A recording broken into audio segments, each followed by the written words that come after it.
O Senhor esteja convosco. Ele está no meio de nós. Proclamação do Evangelho de Jesus Cristo, segundo Mateus. Glória a vós, Senhor. Naquele tempo, Jesus viu um homem chamado Mateus sentado na coletoria de impostos e disse-lhe: segue-me. Ele se levantou e seguiu a Jesus. Enquanto Jesus estava à mesa em casa de Mateus, vieram muitos cobradores de impostos e pecadores e sentaram-se à mesa com Jesus e seus discípulos. Alguns fariseus viram isso e perguntaram aos discípulos: por que vosso mestre come com os cobradores de impostos e pecadores? Jesus ouviu a pergunta e respondeu: aqueles que têm saúde não precisam de médico, mas sim os doentes. Aprendei, pois, o que significa: quero misericórdia e não sacrifício. De fato, eu não vim para chamar os justos, mas os pecadores. Palavra da salvação. Glória a vós, Senhor.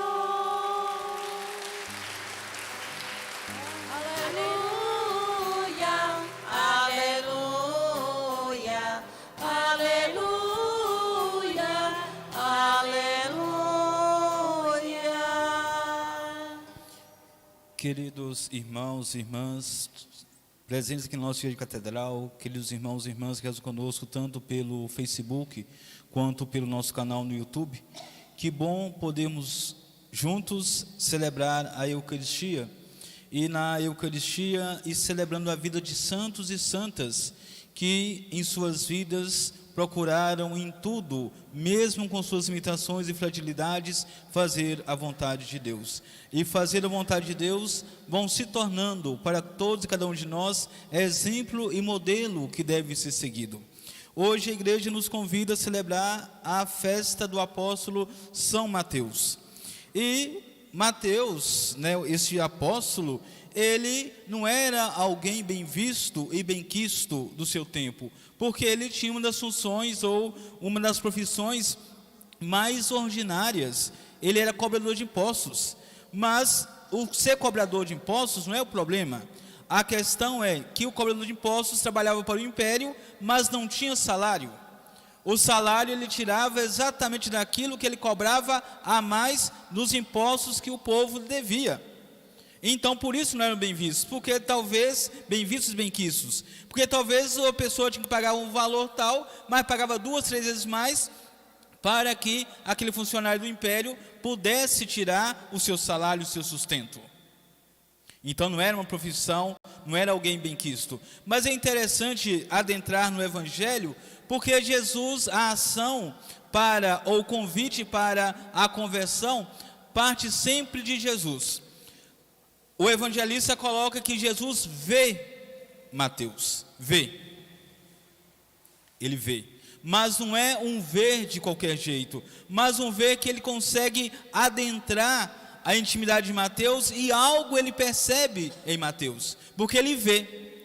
Ao ver, ele chama: segue-me. Mas algo também Mateus deve ter visto em Jesus, porque ele deixa tudo imediatamente e segue.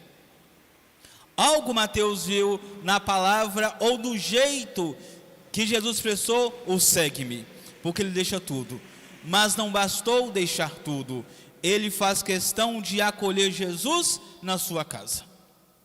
Mas ao acolher Jesus em sua casa, acolhe também aqueles e aquelas que faziam parte do mesmo grupo de excluídos, marginalizados que ele. Outros cobradores de impostos, outros publicanos. E este acolher Jesus, este acolher os outros publicanos, causou uma inquietação, causou rumores, causou murmúriozinhos básicos entre os mestres da lei e os fariseus, porque eles começam a questionar a comunidade apostólica. O vosso mestre, ele senta com os cobradores de impostos e come com eles? Que profeta é este? Que homem de Deus é este? Que não consegue distinguir quem é bom e quem não é? Porque este povo não vale nada. Este povo é um povo miserável. Este povo é um povo explorador. E por que ele senta? E Jesus, ele ouve, ele vê, chama, e ele ouve o murmúrio daqueles que ali estão, e então começa mais uma vez o processo de evangelização, o processo catequético. Porque ele fala: aqueles sem saúde não precisam de médico, mas sim os doentes. Se os mestres da lei e os fariseus, eles eram pessoas muito boas, ótimo. Porque Jesus, ele não veio para esse povo que se diz bom, mas veio para mim, veio para você, veio para todos nós, veio para os publicanos que são pecadores e reconhecem. Então, ele não veio para os sadios, mas para os doentes. E ele fala: entendam que eu quero misericórdia e não sacrifício. De nada adianta tudo aquilo que os mestres da lei e os fariseus faziam, quando na verdade eles eram insensíveis para acolher, insensíveis no gesto de compreender e aceitar o outro com suas limitações e fragilidades. Por isso eles julgavam, por isso eles condenavam. E Jesus fala então que eu quero misericórdia. Sacrifício é muito fácil, misericórdia não. O se colocar no lugar do outro é um desafio. Mas não é um desafio só para aquele povo daquele tempo, principalmente para nós hoje em dia também. O se colocar no lugar do outro e começar a compreender e a vislumbrar que nem sempre a situação de pecado do outro é porque ele quer, mas porque o mundo assim o obriga. E aí entramos naquilo que é o lema, geral da nossa festa de São Miguel: comunhão, e participação. Uma igreja sinodal? Sim. Uma igreja que procura caminhar junto, descobrindo quem como Deus? Miguel, o nosso padroeiro. Quem como Deus? É só Deus. Mas é um Deus que é misericordioso, um Deus que se enche de compaixão, um Deus que faz questão de nos mostrar e nos apontar um jeito novo e diferente de viver a nossa fé. Não a fé de vir à igreja, mas uma fé de se tornar igreja, ouvindo, aconselhando, acolhendo aqueles e aquelas que nós vamos se aproximando. É o que o Papa Francisco, ele quis quando ele distribuiu o questionário pelo mundo inteiro, Eu não quero um concílio, não quero uma reunião, não quero um sínodo de cima para baixo, mas de baixo para cima. Vamos ouvir o que a base fala. E a partir daquilo que a base fala, o que nós, cabeça, ou o que nós, hierarquia, podemos fazer para que a igreja, ela seja de comunhão e seja de participação. Porque não queremos ninguém sentado no banco, não queremos ninguém só ouvindo, mas queremos leigos e leigas, queremos batizados e batizadas, cristãos e cristãs, capacitados de colocar a mão na massa, capacitados de assumirem a sua missão. E como precisamos de leigos e leigas missionários, como precisamos de leigos e leigas, imbuídos desse espírito, para que pastorais, movimentos, atividades da igreja possam ir surtindo efeito, possam ir produzindo frutos, e frutos de qualidade.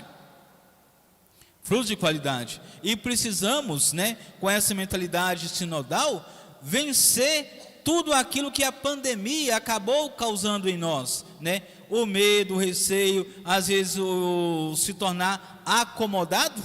Não. Quando eu fui batizado, como fomos batizados, o padre, ele falou: olha, você é chamado a ser sacerdote, profeta e rei. E o nosso profetismo, ele tem que ser dinâmico. A nossa realeza tem que ser dinâmica.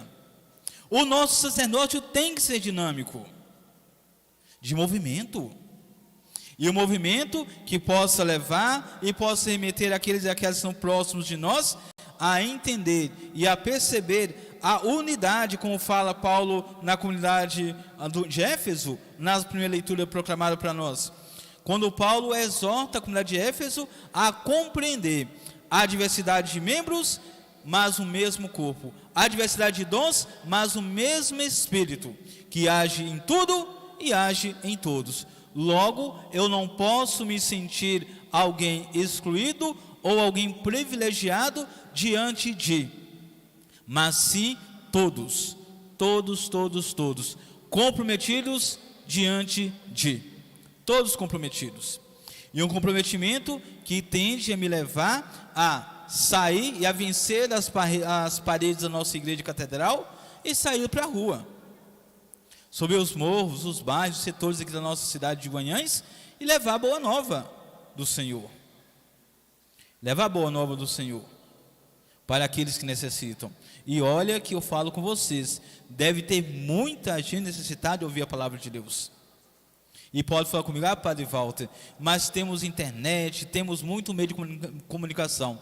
Temos, mas por incrível que pareça, tendo tanta coisa, tanto recurso assim, nós ainda estamos muito a desejar sobre a palavra de Deus, muito a desejar, porque a palavra de Deus, ela é a semente, né, que caiu, que deve cair no nosso coração e produzir frutos, e não está produzindo, porque não temos leigos engajados, muitas vezes, né, como precisávamos, não temos cristãos engajados como precisávamos, né? Qualquer coisa que a paróquia vai fazer, né? Eu fiquei aqui 6 meses, eu sei disso, né? Olha a dificuldade, sempre as mesmas pessoas assumindo as coisas. E não é porque aqueles que assumem querem aparecer ou não vez para o outro, porque nós sabemos, nem sempre as pessoas querem assumir, querem criticar, mas não querem estar assumindo. Que Deus então nos ajude, irmãos e irmãs, a perceber a necessidade de contemplar quem como Deus, nos sentindo sempre mais e mais comprometidos com a nossa fé, comprometidos com a nossa igreja paroquial, e assim levar a boa nova do Senhor a tantos e tantas que dela necessitam, e assim fazendo que consigamos nos sentir sempre mais e mais pessoas audaciosas e pessoas responsáveis para que essa boa nova chegue até onde ela precisa chegar. Louvado seja nosso Senhor Jesus Cristo. Irmãos